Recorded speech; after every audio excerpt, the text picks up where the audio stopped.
Assalamualaikum warahmatullahi wabarakatuh. Perkenalkan, nama saya Abibah, mahasiswa RPL PG PAUD Unisfed Semarang.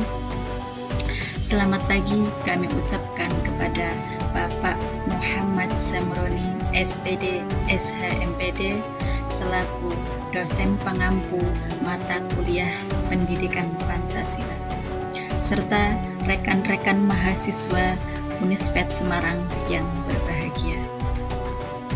Indonesia adalah rumah keberagaman, dan fondasi terkuat dari keberagaman tersebut dimulai dari hubungan kita dengan Sang Pencipta. Sila pertama, ketuhanan yang Maha Esa, bukan sekedar kalimat di atas kertas, melainkan nafas dari toleransi dan moralitas bangsa kita. Pada kesempatan kali ini, kami dari kelompok 1 akan memaparkan bagaimana nilai-nilai luhur sila pertama yang diwujudkan secara nyata dalam tindakan sehari-hari di sekitar kita. Berikut penjelasannya. Selamat menyaksikan. Shalom teman-teman, saya Adriana Dwi Ratnawati. Di sini saya akan membahas mengenai sila pertama Pancasila bagian yang kedua. Mengenal Pancasila. Pancasila adalah dasar negara Indonesia yang terdiri dari 5 sila. Kelima sila itu adalah ketuhanan yang Maha Esa, kemanusiaan yang adil dan beradab, persatuan Indonesia, kerakyatan yang dipimpin oleh hikmat kebijaksanaan dalam permusyawaratan perwakilan, dan yang terakhir keadilan sosial bagi seluruh rakyat Indonesia. Pada kesempatan ini, kami akan fokus membahas sila pertama dalam Pancasila. Terima kasih. Shalom teman-teman. Saya Ari Widayati. Sila pertama Pancasila berbunyi ketuhanan yang Maha Esa. Sila ini mengajarkan kepercayaan kepada Tuhan Yang Maha Esa sebagai dasar moral dan spiritual bangsa Indonesia.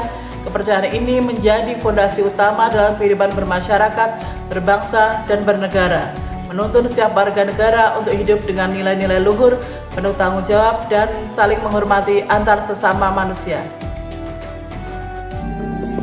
Perkenalkan, saya Khalifati Nurwagita. Simbol dari sila pertama adalah bintang emas berlatar hitam pada dada Garuda Pancasila. Bintang emas melambangkan cahaya Tuhan yang menerangi kehidupan manusia, menjadi sumber petunjuk dan kekuatan spiritual. Simbol ini mencerminkan keyakinan bangsa Indonesia bahwa seluruh kehidupan bermasyarakat harus berlandaskan nilai-nilai ketuhanan yang luhur. Latar belakang berwarna hitam melambangkan alam semesta yang menjadi tempat keberadaan cahaya ketuhanan. Sedangkan sinar bintang menggambarkan harapan, kebenaran, dan tuntunan bagi setiap warga negara dalam menjalani kehidupan. Sila pertama yaitu ketuhanan yang Maha Esa, mengajarkan masyarakat Indonesia untuk beriman dan bertakwa kepada Tuhan sesuai dengan agama dan kepercayaan masing-masing, serta menghormati perbedaan keyakinan yang ada. Penerapan nilai sila pertama dalam kehidupan sehari-hari dapat diwujudkan melalui sikap toleransi antar umat beragama, menghargai kebebasan beribadah, menjaga kerukunan, serta mengembangkan perilaku yang mencerminkan akhlak mulia seperti kejujuran, kepedulian, dan saling menghormati. Dengan demikian, simbol bintang emas tidak hanya menjadi lambang keimanan kepada Tuhan Yang Maha Esa, tetapi juga menjadi pedoman moral dalam membangun persatuan dan keharmonisan kehidupan bangsa Indonesia. Penerapan nilai Pancasila ketuhanan Yang Maha Esa di pendidikan anak usia dini yaitu mengenalkan anak dengan adanya Tuhan, mengajarkan anak untuk beribadah, selalu berperilaku jujur, menghargai sesama, dan mengajarkan sikap toleransi terhadap sesama. Saya Darmini. Sila pertama Pancasila ketuhanan yang Maha Esa memiliki 3 nilai utama, yaitu 1. Keimanan dan ketakwaan. Percaya dan takwa kepada Tuhan Yang Maha Esa adalah nilai dasar moral dan spiritual suatu bangsa. Meyakini dan percaya kepada Tuhan Yang Maha Esa adalah nilai dasar kita dalam perilaku baik, bersikap jujur dan bertanggung jawab, karena kita yakin dan percaya apapun yang kita lakukan tidak lepas dari sepengetahuan Tuhan Yang Maha Esa. Di sini kita bisa mengajarkan kepada anak didik kita untuk tetap melakukan kegiatan ibadah, misalnya tentang mengajarkan tentang sholat dan keutamaannya, dan tidak mengambil apa yang bukan jadi hak milik kita. Yang kedua yaitu toleransi beragama, menghargai perbedaan keyakinan dan hidup berdampingan secara harmonis, di mana artinya kita walaupun berbeda keyakinan, berbeda tata cara ibadah, kita tetap harus saling menghargai dan tidak memaksakan agama kita kepada orang lain. Nah, di sini kita bisa mengajarkan kepada anak didik kita untuk tetap menghargai teman yang sedang melakukan kegiatan ibadah, misalkan teman sholat tidak mengganggu. Yang ketiga yaitu kerukunan umat, menghormati perbedaan dan menjaga persatuan dalam kehidupan bermasyarakat. Di sini yang artinya bahwa walaupun kita berbeda keyakinan, kita harus tetap saling tolong menolong dan menghargai serta menghormati agar tercipta kehidupan yang damai, tentram dalam kehidupan bermasyarakat tanpa adanya pertengkaran. Di sini kita bisa mengajarkan kepada anak didik kita mengenai bagaimana kita secara bersama-sama membersihkan lingkungan sekolah, merawat tanaman secara bersama-sama. Saya Devi Segartadi. Sila pertama Pancasila bukan hanya sebuah teori yang tertulis di atas kertas, tetapi merupakan nilai yang harus kita wujudkan secara nyata dalam kehidupan sehari-hari, terutama di lingkungan sekolah dan masyarakat. Contoh penerapannya yaitu berdoa sebelum belajar. Dengan berdoa, anak-anak diajarkan untuk selalu mengingat Tuhannya. Contoh yang kedua adalah berdoa sebelum makan. Ini mengajarkan anak-anak untuk bersyukur atas makanan yang sudah Tuhan berikan kepada kita. Contoh yang ketiga adalah berteman dengan semua teman tanpa membeda-bedakan.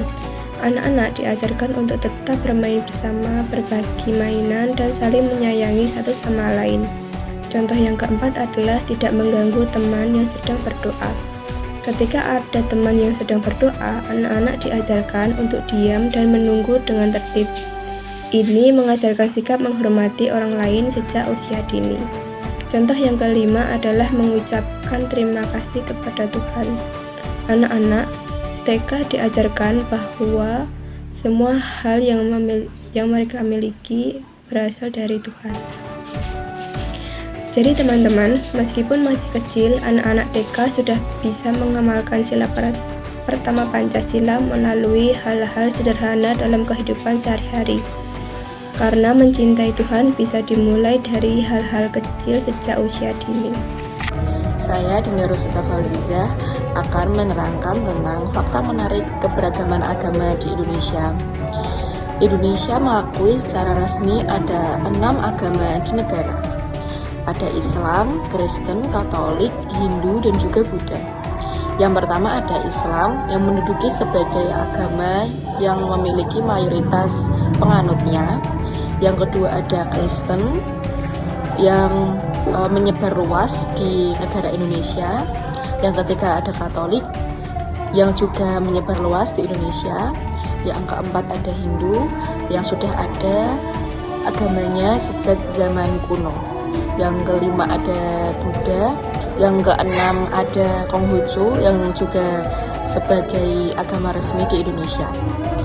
Itulah keberagaman agama yang diakui sebagai agama resmi di Indonesia dan pengalaman secara nyata keberagaman agama di Indonesia. Saya Endah Fitri Handayani. Dari seluruh materi yang telah disampaikan, kita dapat memahami bahwa sila pertama mengajarkan kita untuk tidak hanya beriman kepada Tuhan Yang Maha Esa, tetapi juga menghargai dan menghormati keyakinan orang lain. Nilai-nilai ini membentuk karakter bangsa yang beriman, toleransi, dan saling menghormati dalam keberagaman demi terwujudnya kehidupan yang rukun dan damai. Terima kasih. Saya Fadilatul Hidayah. Sebagai penutup, marilah kita merenungkan bersama bahwa sila pertama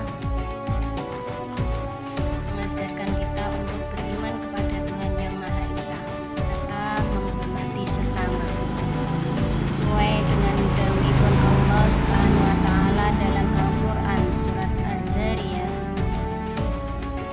ayat 56.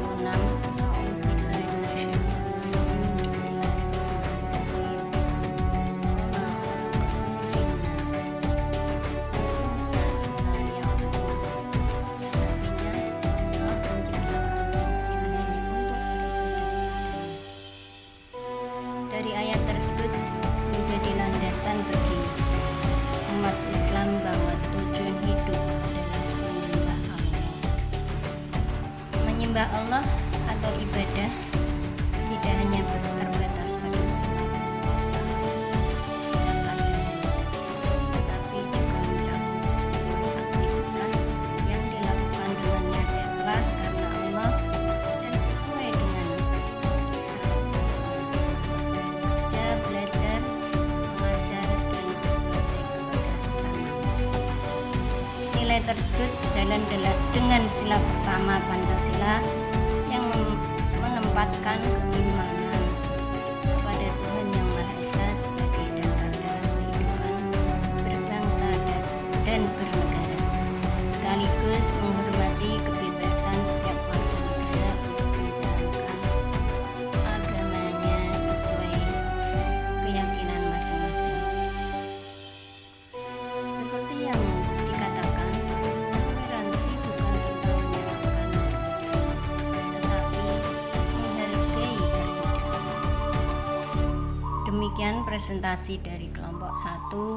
Semoga bermanfaat bagi kita semua.